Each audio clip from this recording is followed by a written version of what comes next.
आज मेरे 500 subscribe complete हो गया। तो thank you so much my cutie pie, cute lovely Wangshan family. चलिए तो हम अपने वांगशन स्टोरी को आगे स्टार्ट करते हैं। सिजुई जिसकी आंखें खुल चुकी थी और उसे पिछली रात बहुत अच्छी नींद आई थी, और इधर वांगजी जो भी सिजोई के रूम में ही बैठा हुआ था और अपने लैपटॉप पर कुछ काम कर रहा था, और पर उसकी नज़रें लैपटॉप पे कम और सिजोई पर ज़्यादा थी, और वो मन ही मन गॉड से प्रे कर रहा था सिजोई पहले जैसा नॉर्मल हो जाए। डॉक्टर रे ने जो कहा है कि सिजोई का एक फेज है वो सच निकले। सिजोई ब्रश करने के लिए वॉशरूम में चला गया, फिर वांगजी के पास आकर एक ओबीडेंट बच्चे की तरह बोल रहा है, गुड मॉर्निंग डैड। वांगजी ने सिजोई के कंधे पर हाथ रखते हुए विश किया, गुड मॉर्निंग सिजोई, चलो नाश्ता कर लो, फिर रेडी हो जाओ, तुम्हारी टीचर आने वाली है। सिजोई ने भी हाँ में अपना सिर हिला दिया और लिविंग एरिया की तरफ चला गया। वांगजी की नज़रें अब सिजोई पर थी जो अब नॉर्मल बिहेव कर रहा था,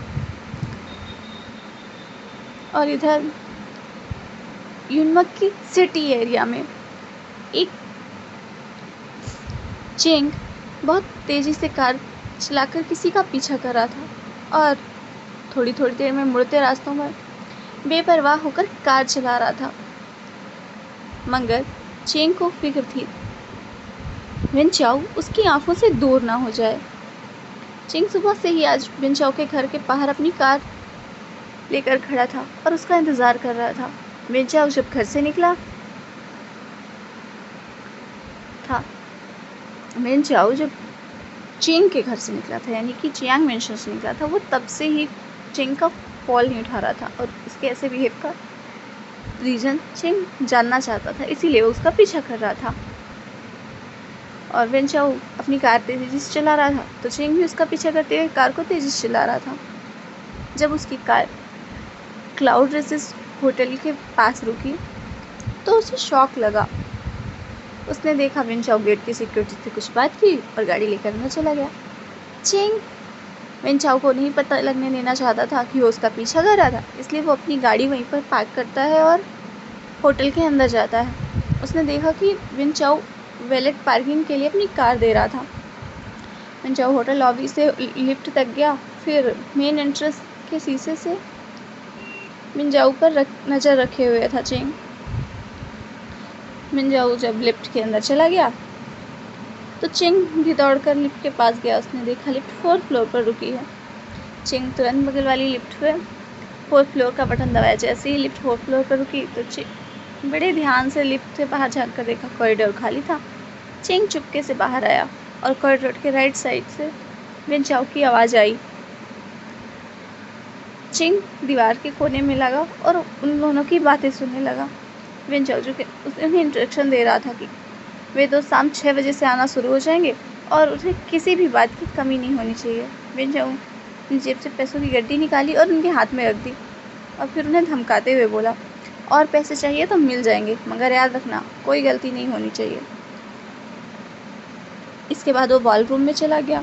चेंग दीवार के कोने से दबे पाम बॉल रूम के दरवाजे पर जा पहुंचा। उसने दरवाजे से झाँक कर देखा तो विनचाओ अपने हाथ में हिलाकर कुछ समझा रहा था सबको कि कहाँ पर क्या करना है, कौन सा गाना बजना। और दरवाजे के बाहर खड़ा चेंग कुछ समझ नहीं पा रहा था कि विनचाओ आखिर करना क्या चाहता है। तभी वहाँ होटल का एक स्टाफ सफाई करने आया। उसने चेंग वहाँ खड़े देखा और हैरानी से पूछा, एक्सक्यूज़ मी सर, आपको कुछ चाहिए? चेंग घबरा गया और विनचाओ को इसके बारे में पता न चल जाए, इसलिए वो वहाँ से भाग निकला। और सफाई कर्मचारी चिल्लाता ही रहा, सर क्या हुआ सर। आवाज़ सुनकर चेंग और वॉल रूम में मौजूद बाकी लोग दरवाजे की तरफ आ गया। सीनियर स्टाफ ने सफाई करने वाले से पूछा, क्या हुआ, क्यों चिल्ला रहे हो? तो उस स्टाफ ने भी कहा, पता नहीं सर, एक लड़का था दरवाजे के पास खड़ा था और उसके हाथ में उसके जूते थे। मैंने उससे पूछा कुछ चाहिए आपको, तो भाग गया। मुझे लगता है कि वह गलत फ्लोर में आ गया था। तभी विनचाओ ने उसके चेहरे की ओर इशारा करते हुए कहा, शायद तुम्हारी शक्ल देखकर डर गया होगा। बाकी स्टाफ भी उस पर हंसने लगे। विनचाओ ने उस स्टाफ के हाथ पे 2000 का युआन का एक नोट रखा और उसे पैसे देकर बोलता है, मेरा एक काम करोगे? अगर एक काम हो गया तो और भी पैसे मिलेंगे। वो स्टाफ खुश हो गया और कहा, ज़रूर करूँगा साहब, काम तो बोलिए। फिर विन चाओ अपने जेब से फ़ोन निकाला और फ़ोन की गैलरी में जाकर उसने शियान की तस्वीर उस स्टाफ को दिखाई। जब बींग उसके साथ कॉफ़ी शॉप में मिलने गया था तो विन चाओ ने चुपके से उसकी तस्वीरें ली थी। विन चाओ ने उसे तस्वीर दिखाकर कहा, इस लोगों को गौर से देखो, इसका नाम शियान है और ये इसी होटल में रुका है, बस तुम्हें यह पता लगाना है कि होटल के किस रूम में है।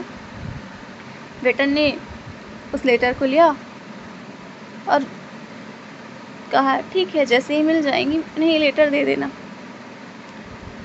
वेटर ने तस्वीर देखी और मुस्कुराकर बड़ी कॉन्फिडेंट बोला, फिक्र मत कीजिए सर, आपका काम हो जाएगा, ये लेटर इस ओमेगा तक पहुंच जाएगा। विन चाओ ने भी उसकी पीठ थपथपा दी। इधर चेंग एक गहरी सोच के साथ अपनी गाड़ी की तरफ बढ़ रहा था। उसे यह तो पता नहीं था कि उसके पाँव की सैंडल मतलब शूज़ अब तक उसके हाथों में थे। चेंग ने दरवाज़ा खोलकर सैंडल बगल की सीट पर डाला और जैसे ही गाड़ी पर उसने देखा विन चाओ अपनी गाड़ी में तेज़ी से होटल क्लाउड रिसेस के गेट से निकल रहा था। चेंग ने तुरंत स्टीयरिंग व्हील के नीचे झुक गया और उसने विन चाओ की गाड़ी के निकलते हुए देखा। चेंग को कुछ समझ नहीं आ रहा था कि आखिर विन चाओ ये सब क्यों कर रहा था और किसके लिए। विन चाओ की गाड़ी में तेज म्यूजिक चल रहा था। वो अपने जेब से फ़ोन निकालकर एक हाथ से ड्राइव करते हुए एक मैसेज टाइप करने लगा। ठीक शाम 6 बजे होटल क्लाउड रिसेस के वॉल रूम में पहुंच जाना। और यह मैसेज उसने अपने नज़दीकी दोस्तों को भेजा था। वह चाहता था कि अपनी नए खूबसूरत दोस्त को अपने सारे फ्रेंड्स से इंट्रोड्यूस करवाए। गाड़ी चलाते हुए यह मैसेज भेजते हुए विन चाओ को पता ही नहीं चला कि उसने गलती से यह मैसेज चेंग को भी भेज दिया। जियांग चेंग अपनी गाड़ी के सर पर स्टीयरिंग रखकर गाड़ी में स्टीयरिंग पर सर रखकर बैठा था। उसे शक तो हो चुका था कि विन चाओ की ज़िंदगी में शायद कोई और ओमेगा है। तभी उसके फ़ोन पर एक मैसेज आया, जिसे देखकर उसने देखा कि विन चाओ का मैसेज है। उसने मैसेज को तुरंत पढ़ा और यह मैसेज पढ़ते ही मानो चेंग की ज़िंदगी की खुशी वापस आ गई। उससे लगा कि विन चाओ जो भी प्लानिंग कर रहा है वो सब उसके लिए कर रहा है, तो शायद वो उसे कल शादी के लिए प्रपोज करेगा। और इतना सोचते ही चेंग को शाई फील होने लगा। फिर उसे लगा कि उसे इस तरह विन चाओ पर शक नहीं करना चाहिए था। चेंग को आज के स्पेशल दिन के लिए विन चाओ के लिए कुछ स्पेशल करना था। फिर चेंग ने सोचा कि अगर आज के दिन विंग की कंपनी मैं विन चाओ को तोहफे में दूँ तो कितना अच्छा सरप्राइज होगा। उसने भी तुरंत विंग को फ़ोन लगाया। विंग ने जैसे ही फ़ोन उठाया, चेंग ने उसे एक ऑफ़र दे दी। सुनो विंग, मुझे वह फार्मा कंपनी आज ही चाहिए, कीमत तुम चाहो, कीमत जो तुम चाहो। तुम्हारी सोच और औकात से कहीं ज़्यादा देने की कीमत देने को तैयार हूँ मैं। विंग को इस वक्त जिया के साथ बैठकर उसके स्कूल प्रोजेक्ट के पूरे करने में मदद कर रहा था। विंग जिया को से थोड़ा दूर जाकर बोलता है, मैं जितना कमा लेता हूँ उतने में मैं और मेरी बच्ची खुश है, उससे ज़्यादा ना मेरी कोई ख्वाहिश है ना ही ज़रूरत। विंग का जवाब सुनकर चेंग का गुस्सा तो 7वें आसमान पर था। वो चिल्लाते हुए कहता है, मैं जानता हूँ तुम क्यों कर रहे हो। तुम्हें क्या लगता है कि अगर तुम कंपनी नहीं दोगे तो विन चाओ मुझसे शादी नहीं करेगा? तो ठीक है, शाम 6 बजे होटल के वॉल रूम में आ जाना, अपनी आंखों से देख लेना विन चाओ मुझसे कितना प्यार करता है। और अगर हिम्मत हो इस बात पर विंग, अगर तुम्हारे पास्ट के बारे में कुछ अहम बातें जानता हूँ तो ज़रूर आना। इतना कहकर चेंग ने फ़ोन काट दिया। विंग हैरान था। चेंग कौन सी ऐसी ज़रूरी बात जानता है जो विंग के पास से जुड़ी हो। विंग ने सोचा, क्या वो कंपनी से जुड़ी कोई बात होगी या उसकी शादी से या फिर उसके बेटे से। विंग के मन में ख्याल चल ही रहा था कि उसका डोरबेल बजी। जिया स्कूल प्रोजेक्ट से बचने का बहाना ढूंढ रही थी। डोरबेल बजते उसने ऐलान कर दिया, दरवाज़ा मैं खोलूँ। जब दरवाज़ा खोला, सामने रूम सर्विस करने वही वेटर आया था। वेटर ने बड़े ही प्यार से जिया को पूछा मैम, रूम सर्विस। जिया ने मुस्कुराकर वेटर को अंदर आने का इशारा किया। उसने वैक्यूम क्लीनर से फर्श साफ किया तथा उसका ध्यान बालकनी पर खड़े बीइंग पर गया और वेटर को तुरंत एहसास हो गया कि ये तो वही है जिसे वह ढूंढ रहा है। रूम की क्लीनिंग पूरी करने के बाद उसने अपना वैक्यूम क्लीनर उठाया और दूसरे हाथ से कैप थोड़ा ऊपर करके विंग से बोला, thank you sir, hope you have a great day. Wing ने भी अपने पर्स से 100 पैसे निकाले और उसके हाथ में थमा दिया। वेटर ने अपनी जेब से बेंचाऊ का लेटर निकाला और विंग को दे दिया और जाते हुए थोड़ा मुड़ा और मुस्कुरा कर बोला, थैंक यू। विंग को लगा शायद होटल का कोई बिल होगा और उसने लेटर को अनफोल्ड किया और लेटर में जो लिखा था वह पढ़कर तो विंग सरप्राइज हो गया। उसमें लिखा था, आखिर हमारा खत आपके कमरे तक पहुंच ही गया। हमारी दोस्ती को एक मौका और दीजिए। आज शाम 6 बजे होटल बॉलरूम। उस लेटर की लिखावट से विंग यह तो समझ गया था कि ये सारी हरकत बेंचाओ की है, पर बेंचाओ अगर शाम को बॉलरूम में चेंग को प्रपोज करने वाला था तो उसने वहाँ विंग को क्यों बुलाया है? और इधर वांग जी के स्वीट में वीडियो कॉन्फ्रेंस के जरिए कंपनी के बोर्ड मेंबर की मीटिंग अटेंड कर रहा था और उसके फ़ोन पर बार बार कंपनी का आईटी हेड शैम फ़ोन कर रहा था। वांग जी ने शैम के पास डॉक्टर वुशियान की कोई न्यूज़ होगी ये सोचकर कॉन्फ्रेंस ख़त्म की और जल्दी शैम का फ़ोन उठा लिया।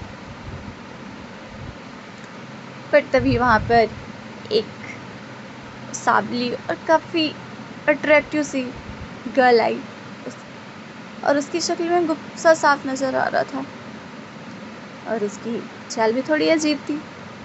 वह चलती तो ऐसा लगता था जैसे कोई मॉडल कैट वॉक कर रही हो। सिजोई अपने कमरे से बाहर निकलते ही सिजोई के कमरे से बाहर निकलते ही मैरी जोर जोर से वांगची से आवाज़ लगाने, mister Lan, your son is just impossible. Mister Lan, आपको मेरी बात मान लेनी चाहिए। Sijoi is not normal. उसे स्पेशल बच्चों के साथ स्पेशल स्कूल में भेजना चाहिए। वैसे भी मैरी कई बार वांग जी को ये बात बोल चुकी थी, लेकिन वांग जी जब तक ये बात नहीं सुनता वह टालने की ही कोशिश करता था। स्पेशल स्कूल में डालने का मतलब था सिजोई को एक मेंटल चाइल्ड एक्सेप्ट कर लेना और वांग जी को ये बिल्कुल मंजूर नहीं था। वांग जी ने मैरी को सोफा पर बैठने की रिक्वेस्ट की और बोला, प्लीज़ मुझे बताइए क्या हुआ। मैरी बोलती, mister Lan, how should I explain you? Sijoi is a bad in every subject. कोई बच्चा अगर 1 या 2 सब्जेक्ट में भी हो तो मैं समझ सकती हूँ, पर सिजोई हर सब्जेक्ट में 0 है। ईवीएस उसे बोरिंग लगती है, मैथ उसके लिए बहुत ज़्यादा डिफ़िकल्ट है, ना तो वह होमवर्क करता है ना तो ट्यूशन के वक्त पढ़ाई में ध्यान देता है। I am fed up mister Lan. Wang ji रोज़ की कंप्लेंट सुनकर परेशान हो गया था, मगर वह चाहता था कि टीचर उसे पढ़ाए। वांग जी ने अपने ड्रॉर से एक चेकबुक निकाली और चेक साइन करने लगा। वांग जी ने उस टीचर से कहा, देखिए टीचर, मैं इस महीने से आपकी सैलरी डबल कर देता हूँ अगर आप थोड़ा और एक्स्ट्रा टाइम देकर सिजोई को पढ़ा दें। मैरी वांग जी को साइन करने से रोक लिया और कहती है, मिस्टर लान, मेरी सैलरी आपके बच्चे की आईक्यू को नहीं बढ़ा सकती। Sijoi is a special child. I think he needs special attention. I hope you understand. Teacher खड़ी हुई और वहाँ से निकल गई और वांग जी सिजोई से बात करने जा ही रहा कि फिर से सैम का फ़ोन आ गया। इस बार रोहित ने फिर से सैम का फ़ोन उठाया और बोला, बोलो श्याम। सैम ने भी कहा, सर मैंने मेल का लोकेशन ट्रेस किया। सर बहुत हैरान करने वाली बात थी, डॉक्टर पुचियान इस वक्त जुनमक में ही हैं और सर इतना ही नहीं, वो तो हमारे ही होटल में है। Sir you can find her now. Wang ji को इस वक्त अपनी ग्रैंडमा के इलाज के लिए डॉक्टर भूशियान के अपॉइंटमेंट लेना बहुत ज़रूरी था। उसके पास अब मौका था डॉक्टर भूशियान से फेस टू फेस मिलने का। उसने अपने सूट से बाहर निकलते हुए होटल के रिसेप्शन को फ़ोन लगाया और तुरंत कहता है, सिस्टम को चेक करके बताओ क्या कोई डॉक्टर भूशियान ने हमारी होटल में चेक इन किया है। मैं भी नीचे जा रहा हूँ। This is important, it's urgent. Doctor Bushian हमारी होटल में है और हमें उन्हें ढूंढना है। और इधर होटल के वॉल रूम में शाम के 6 बज चुके थे। वॉल रूम में एक अच्छी खासी पार्टी चल रही थी जहाँ पर यूनिवर्क के काफ़ी नामचीन परिवार के बच्चे आए थे। इनमें ज़्यादातर यंगस्टर्स ही थे। काफ़ी महंगे कपड़े, जूते, लेटेस्ट फैशन की नुमाइश करने का इन्हें अच्छा मौका जो मिल रहा था तो ये सब कर रहे थे। ऐसे में विंग चेंग को ढूंढते हुए बॉलरूम में आ गया, जिसने सिंपल सा जीन्स और एक सिंपल शर्ट पहन रखी थी। इस पे भी वह बहुत खूबसूरत लग रहा था। कमरे में मौजूद हर अल्फ़ा की नज़र विंग पर थी, फिर चाहे वो अल्फ़ा गर्ल हो या बॉय। बेचारा विंग बिना किसी कसूर के इतने सारे ओमेगास का दुश्मन बन गया। सारे अल्फ़ा जिस तरह से विंग को देख रहे थे तो विंग को काफ़ी ऑकवर्ड फील हुआ। वह चुपचाप कमरे के कोने में जाकर बैठ गया। और इधर होटल के रिसेप्शन में वांग जिन ने उस रिसेप्शन वाली लड़की से पूछा, did you find doctor Bushian in the system? Receptionist ने जो कंप्यूटर पर कुछ चेक कर रही थी उसने भी कहा, sir doctor Bushian is not our guest. Doctor Bushian नाम का कोई भी गेस्ट चेक इन नहीं किया है। वांग जी की आवाज़ ने ऊँची आवाज़ कहते हैं, how is possible, check again. मेरे पास इंफॉर्मेशन है, वो इस वक्त हमारे होटल में मौजूद हैं and I want to meet her, it's urgent. ये कहकर वो रिसेप्शनिस्ट पर मुक्का मारता है। वांग जी को उससे ज़्यादा उसकी पर्सनैलिटी से डर लगता था वांग जी के स्टाफ को।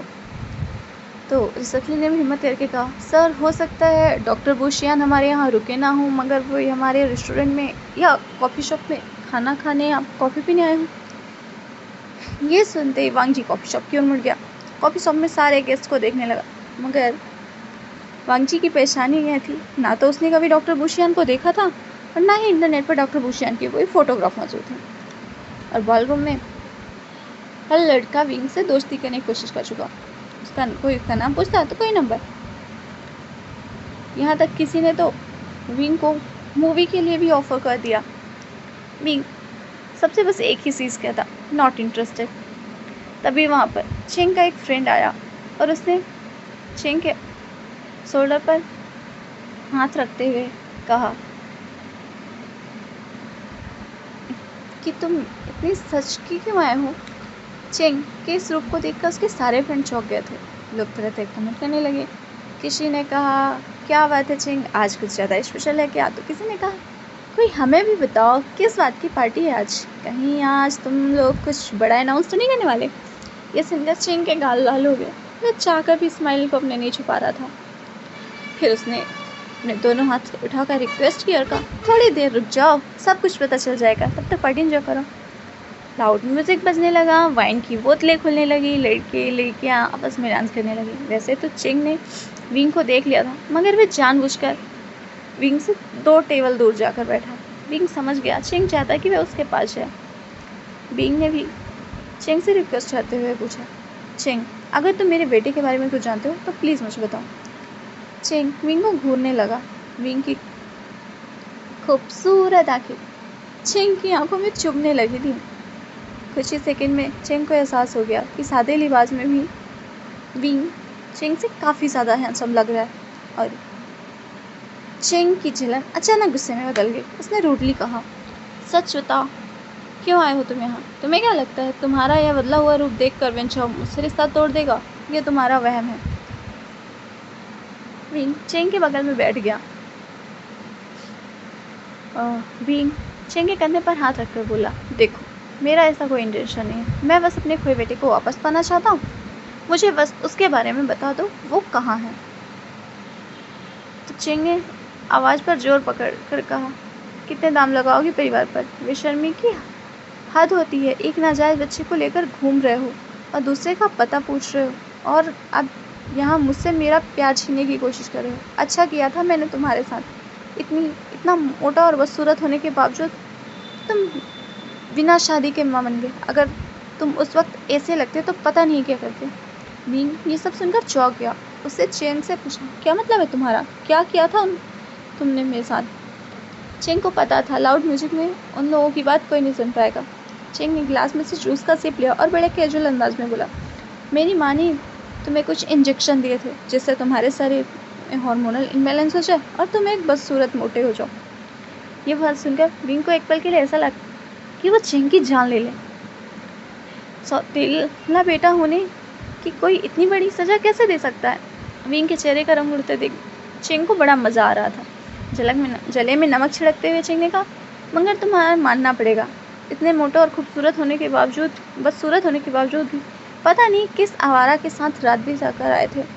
छी, तुम्हें तो सौतेला ब्रदर कहने पर भी मुझे शर्म आती है। अब जाओ यहाँ से। विंचाओ दोबारा तुमसे रिश्ता नहीं जोड़ेगा।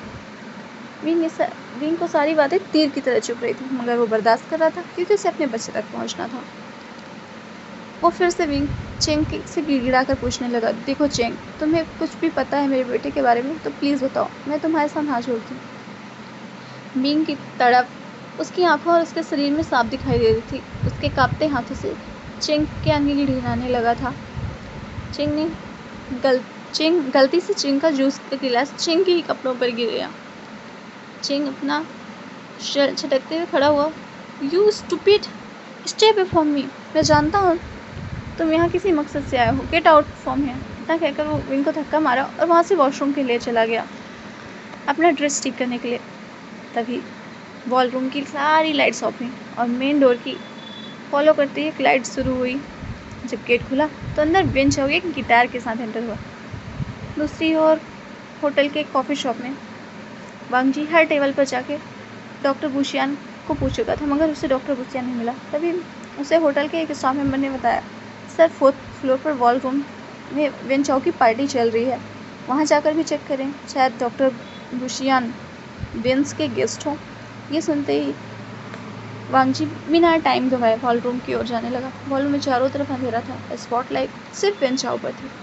विंचाओ ने गिटार से स्ट्रिंग करते जो उंगलियाँ फैली और उन्हें अपनी खींच लिया।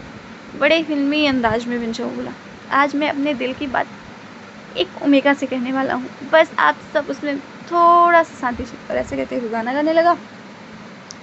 हाँ, जब उसका गाना खत्म हुआ तो सारी लाइट ऑन हुई। विंचाओ की नज़र फोन ऑन करती हुई विंग पर पड़ी। विंचाओ अपने गिटार को लेकर एक रोमांटिक धुन बजाते हुए सीधा विंग के पास पहुंचा और उधर चेंग जो वॉशरूम से आ रहा था, उसने देखा कि उसने विंचाओ की एंट्री मिस कर दी। उसने अपना पाँव जमीन पर जोर से पटका और कहा, अपने फ्रेंड से कहा कि उस विंग ने पूरी शाम का मज़ा ख़राब कर दिया। तो उसके फ्रेंड ने भी कहा, शाम तो अभी शुरू हुई है, तुम अपना मूड मत बिगाड़ो। देखना विंचाओ तुम्हारे लिए कितनी अच्छी धुन बजा रहा है, काश तुम मेरे लिए इतनी अच्छी धुन बजाता। विंचाओ जो विंग के पास पहुंचा और उसने घुटनों के बल बैठा और बोला, मैंने आज तक तुम जैसा खूबसूरत ओमेगा नहीं देखा, क्या तुम मुझसे दोस्ती करोगे? विंग को यह सब अजीब लग रहा था। वो उस कमरे में यहाँ वहाँ देख रहा था। चेंग को जो कुछ हो रहा था उस पर विश्वास नहीं हुआ। वह बोलने की कोशिश कर रहा था, मगर उसके मुँह से आवाज़ ही नहीं निकल रही थी। किसी तरह चेंग ने पूरा जोर लगाकर अपने मुँह से आवाज़ निकाली, विंचाओ ये क्या कर रहे हो? विंचाओ ने पीछे मुड़कर देखा, वो बिल्कुल चौंक गया और वो चेंग से पूछा, तुम यहाँ क्या कर रहे हो? चेंग ने विंचाओ का कॉलर पकड़ा और उससे पूछा, तुमने सब कुछ इसके लिए किया है?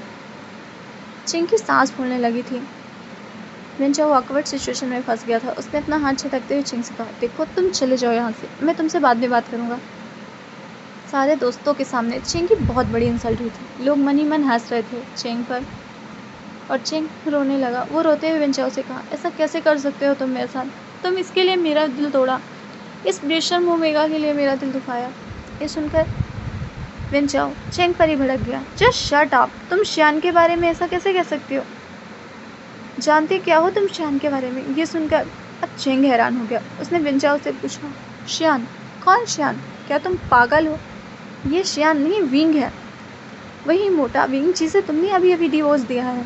ये सुनकर अब विंचाओ के हाथ से गिटार गिर गया। उसने धीरे से विंग की तरफ देखा। उसे अपनी आंखों पर यकीन नहीं हो रहा था। कोई इंसान इतना कैसे बदल सकता है? वेन चाओ कुछ कहे या करे उससे पहले ही चेंग ने विंग का बाजू पकड़कर उसे वॉलरूम में बीचों बीच लाकर खड़ा किया और बोला, मजाक बना के रख दिया तुमने मेरा और वेन चाओ का सबके सामने। अगर अब तमाशा बनेगा तुम्हारा, आज तुम वह सबक सिखाऊंगा, दोबारा मेरी और वेन चाओ की जिंदगी में आने में सोचोगे नहीं। चेंग ने विंग को जोर से थप्पड़ मारा। फिर चेंग के फ्रेंड ने विंग को पीछे से पकड़ लिया। चेंग ने विंग को फिर से थप्पड़ मारने के लिए अपना हाथ उठाया, लेकिन इस बार विंग को थप्पड़ लगे इससे पहले ही वांग जी ने चेंग का हाथ पकड़ लिया। वांग जी जो वॉलरूम में मौजूद बाकी लोगों को देखा और ऊंची आवाज़ में बोला, व्हाट इज़ गोइंग ऑन? और आप सब लोग खड़े होकर तमाशा देख रहे हैं। वांग जी चेंग का हाथ छोड़कर उसे वार्निंग दी, देखो होटल क्लाउड रेसिस में इस तरह का बिहेवियर बिल्कुल बर्दाश्त नहीं होगा। वेन चाओ वांग जी के सामने आकर खड़ा हो गया और बोला, तुम कौन होते हो हमारे मैटर में टांग अड़ाने वाले? Do you know who I am? When चाओ नाम है मेरा। कभी वांग जी के पीछे खड़े सिक्योरिटी गार्ड ने कहा, ये मिस्टर लान वांग जी हैं, इस होटल के ऑनर। वेन चाओ के पाँव अपने आप थोड़ा पीछे हो गए। उसे पता था लान ग्रुप एक बहुत बड़ी कंपनी है और लान वांग जी लान ग्रुप को ओन करता था। वेन चाओ काफ़ी सुन रखा था वांग जी के बारे में। वेन चाओ किसी को कुछ ना कुछ कहे वहाँ से चुपचाप निकल गया। तभी वांग जी का फ़ोन फिर से बजा। वांग जी ने जब फ़ोन उठाया तो सर ने कहा, सर काफ़ी टाइम से सिग्नल नहीं आ रहा, शायद उनका फ़ोन स्विच ऑफ हो गया है। सर मुझे लगता है अब तक वह होटल से निकल चुकी होंगी। अब मैं ज़्यादा देर तक इस वेबसाइट पर रहा तो थ्रेट टू सिक्योरिटी से मुझे अरेस्ट किया जा सकता है। I am sorry sir. इतना डॉक्टर बुशियान को ढूंढने में वांग जी को हार का सामना करना पड़ा। उसने आंख बंद करके फ़ोन पटका और वॉल रूम में जाने लगा। तभी उसने मुड़कर बोला, पीछे मौजूद लोगों से पूछा, यहाँ डॉक्टर बुशियान को कोई जानता है? सभी लोग एक दूसरे को देखने लगे। विंग ने अपनी नज़रें नीचे कर ली, मानो वो वांग जी से छुप रहा हो। उसने बाल ठीक किए और सामने खड़े वांग जी को एक्सक्यूज में कहकर निकल गया। उधर वांग जी के रूम में चेंग टैबलेट पर गेम खेल रहा था। चेंग एक काफ़ी इंटरेस्टिंग गेम के बीच में था। चेंग की टीम हार रही थी, उसके काफ़ी प्लेयर्स मर चुके थे। सभी प्लेयर मैसेज पर एक ही चीज़ लिख रहे थे, sweet angel come back and save us. तभी स्वीट एंजल की एंट्री हुई और स्वीट एंजल ने सिचन को मैसेज भेजा, तुम बस मुझे फॉलो करो। सिचन भी वही करते गए और कुछ ही देर में वही गेम जीत गए। फाइनली अपोजिट टीम के सारे प्लेयर मारे गए। सिचन और उसकी टीम इतनी खुश थी मानो कोई जंग जीत ली है। सिचन ने स्वीट एंजल को गेम पर पर्सनल मैसेज किया, I am a big fan of you. आपके साथ खेलने का मौका मिला, ये मेरे लिए आज तक की सबसे बड़ी अचीवमेंट है। आप जैसा गेमर शायद इस पूरी दुनिया में नहीं। You are the queen for us gamers. क्या आपकी कोई पिक मिल सकती है? I am your biggest fan, please one pic. अभी स्क्रीन पर स्वीट एंजल का एक मैसेज आया, if you want meet me you have to come to Yunmak. ये सुनकर सिचन सोफा से खड़ा हो गया। उसने मैसेज टाइप किया, ये आप मजाक तो नहीं कर रहे? I am in Yunmak too. फिर सिचन ने अपने पैरों पर स्प्रिंग की तरह उछालने लगा। उसे आज अपने लक पर भरोसा नहीं हो रहा था। स्वीट एंजल का मैसेज आया। तभी जिया ने आगे मैसेज किया, okay come to hotel cloud recess. इस मैसेज के बाद तो सिचन की सांसें रुक गई। उसने एक साथ 100 से भी ज़्यादा क्वेश्चन मार्क भेज दिए। उसे यकीन नहीं हो रहा था स्वीट एंजल उसकी होटल में रुकी है। उसने कांपते हाथों से फिर से मैसेज किया, which room are you staying in? I am also in hotel cloud recess. Message type करने के बाद सिचन ने अपनी आंखें बंद कर ली और उसके लिए मानना मुश्किल था कि यह सब सच था, उसका कोई सपना नहीं। आंखें खोलकर जब उसने स्वीट एंजल कहा तो उसे यकीन हो गया कि यह कोई सपना है। स्वीट एंजल ने लिखा था, I am staying president street. साथ ही स्वीट एंजल ने अपनी एक सेल्फी निकाल कर भेजी थी और स्क्रीन पर सिचन ने जो देखा वह अपनी ज़िंदगी में कभी नहीं भूलने वाला था। Sweet angel, the famous internet gamer, कोई और नहीं, हमेशा से शांत रहने वाला, उसका नेफ्यू सिजुई था। तो गाइस आज के लिए इतना ही।